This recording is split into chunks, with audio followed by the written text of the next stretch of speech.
Hello friends, welcome to our YouTube channel Dhanraj short and academy steno classes. दोस्तों, आज का हमारा डिक्टेशन है आनंद आशुलिपि मासिक पत्रिका प्रतिलेखन संख्या 21 व 22, गति 100 शब्द प्रति मिनट। डिक्टेशन स्टार्ट होगी 5 सेकंड बाद।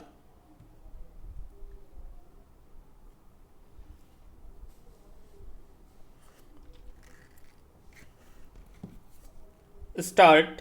महोदय, भाइयों और बहनों, मुझे अपने देश के प्रसिद्ध नेता, स्वतंत्रता सेनानी और कुशल प्रशासक स्वर्गीय पंडित गोविंद वल्लभ पंत के नाम पर स्थापित भारत के इस पहले कृषि विश्वविद्यालय के 12वें दीक्षांत समारोह में शामिल होकर बड़ी प्रसन्नता हो रही है।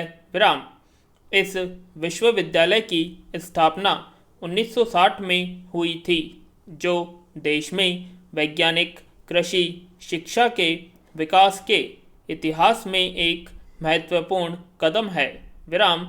जैसा कि आप जानते हैं, 1947 में भारत की स्वतंत्रता के समय भारत में केवल 17 ऐसी संस्थाएं थी जिनमें कृषि में डिग्री कोर्स की व्यवस्था थी।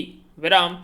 स्वतंत्रता प्राप्त करने के तुरंत बाद देश को खाद्य उत्पादन में तेजी से वृद्धि की आवश्यकता थी। इसलिए यह आवश्यक हो गया कि देश में कृषि की शिक्षा प्रणाली की फिर से जांच की जाए। विराम। जल्दी ही यह अनुभव किया गया कि उत्पादन बढ़ाने के लक्ष्य को केवल तभी प्राप्त किया जा सकता है जब कि कृषि में विज्ञान और प्रौद्योगिकी का प्रयोग किया जाए। विराम। विज्ञान पर आधारित कृषि के विकास के लिए प्रशिक्षित व्यक्तियों का होना बहुत आवश्यक है। विराम।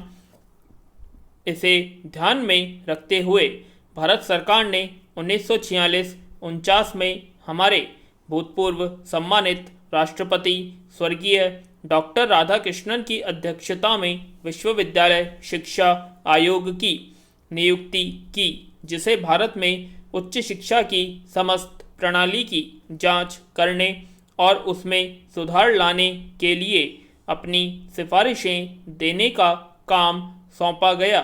विराम।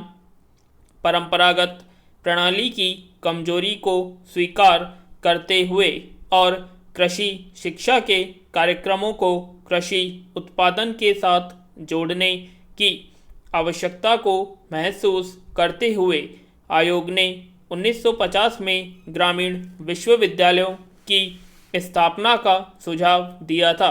विराम।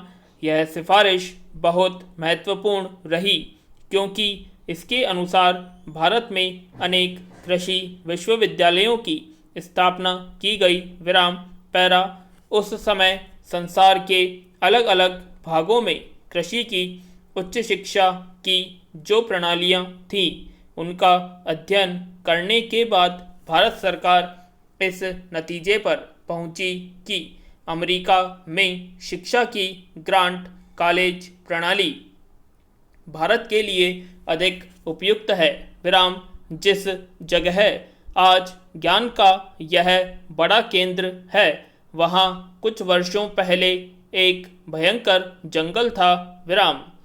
17 नवंबर 1960 को हमारे प्रिय नेता स्वर्गीय पंडित जवाहरलाल नेहरू ने जब इस विश्वविद्यालय को राष्ट्र को समर्पित किया तो सारे देश की निगाहें बड़ी आशाओं के साथ इसकी ओर लगी थी। विराम। मैं यहाँ के वैज्ञानिकों और प्रशासकों को बधाई देता हूँ कि उनकी लगन, कड़ी मेहनत और दूरदर्शिता के कारण 10 वर्षों में ही यह विश्वविद्यालय अन्य विश्वविद्यालयों का मार्गदर्शन करने योग्य हो गया। विराम। मुझे यह जानकर खुशी हुई है कि इस संस्था ने अनेक उच्च शिक्षा प्राप्त योग्य कृषि वैज्ञानिक देश की अनेक कृषि संस्थानों और संगठनों को दिए हैं। विराम। मुझे यह जानकर और भी खुशी होती है कि इस विश्वविद्यालय के स्नातकों की सारे देश में बहुत बड़ी मांग है, जो इस बात का साक्ष्य है कि यहाँ का कृषि प्रशिक्षण बहुत ऊंचे स्तर की है और इस विश्वविद्यालय ने अपने ग्रामीण स्वरूप को निखारा है। विराम पैरा भाइयों और बहनों, यहाँ देश के अलग अलग भागों और दूसरे कई देशों से विद्यार्थी पढ़ने के लिए आते हैं।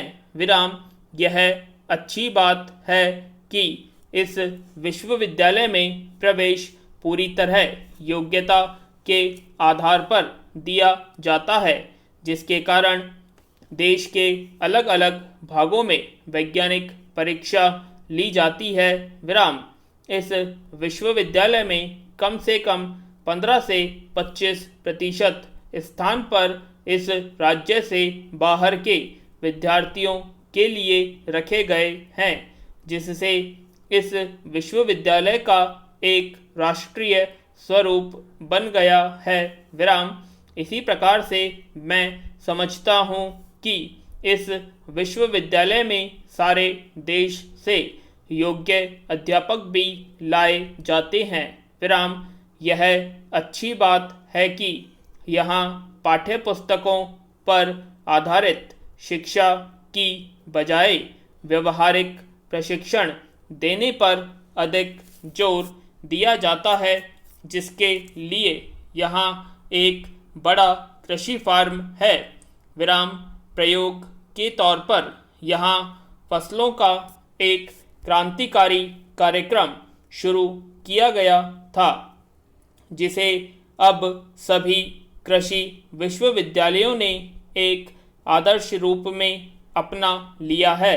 विराम मुझे बताया गया है कि विद्यार्थियों के लिए यहाँ ऑन वाइल यू लर्न का कार्यक्रम भी शुरू किया गया था।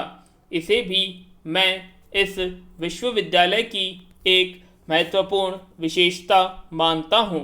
विराम मेरा विचार है इसे दूसरे सभी कृषि विश्वविद्यालयों को ही नहीं, बल्कि इंजीनियरिंग और प्रौद्योगिकी के सभी संस्थानों को अपना लेना चाहिए। विराम पैरा हमारी कृषि अनुसंधान प्रणाली में एक सबसे कमज़ोर कड़ी यह रही है कि अनुसंधान वैज्ञानिकों द्वारा तैयार की गई प्रौद्योगिकी बहुत देर में किसानों तक पहुंचती है। विराम मुझे खुशी है कि इस कमी को दूर करने के लिए इस विश्वविद्यालय ने एक आधुनिक संचार केंद्र की स्थापना की है, जो अपने सामान्य कार्य के अलावा स्नातकोत्तर स्तर की शिक्षा और कृषि संचार के क्षेत्र में अनुसंधान के एक उच्च केंद्र के रूप में भी काम करता है। विराम मुझे यह भी जानकर खुशी हुई है कि यह ऐसा पहला कृषि विश्वविद्यालय है जिसने हिंदी और अंग्रेजी दोनों माध्यमों से कृषि की उच्च शिक्षा देना आरंभ किया था। विराम इस विश्वविद्यालय ने कृषि तथा दूसरे विज्ञानों के अलग अलग विषयों में विश्वविद्यालय स्तर की पाठ्यपुस्तकों का हिंदी में अनुवाद और प्रकाशन का काम भी किया है, जिसकी मैं प्रशंसा करता हूँ। विराम सभी विश्वविद्यालयों को ऐसे साहित्य का भारतीय भाषाओं में अनुवाद करना चाहिए। इसकी वार्षिक रिपोर्ट से पता चलता है कि विद्यार्थियों के शिक्षा के स्तर में लगातार सुधार हो रहा है। विराम जो विद्यार्थी बीच में अपनी पढ़ाई छोड़ जाते हैं, उनकी संख्या अब बहुत कम रह गई है और हर वर्ष ऐसे विद्यार्थियों की संख्या बढ़ती जा रही है जो योग्यता का प्रमाण पत्र प्राप्त करते हैं। विराम यहाँ के विद्यार्थी हर वर्ष ICAR और दूसरी संस्थाओं से बहुत बड़ी संख्या में छात्रवृत्तियां प्राप्त कर रहे हैं। विराम। भारत मुख्य रूप से एक कृषि प्रधान देश है और हमारी लगभग 50% राष्ट्रीय आय कृषि से ही प्राप्त होती है। विराम। इस देश के लगभग 75% लोग खेती पर निर्भर है। पूर्ण विराम। आशा करते हैं आप सभी को डिक्टेशन पसंद आएगी, तो प्लीज़ कमेंट बॉक्स में कमेंट करें और अगर अभी तक आपने हमारे चैनल को सब्सक्राइब नहीं किया सब्सक्राइब करें और वीडियो को लाइक और शेयर करना ना भूलें। धन्यवाद।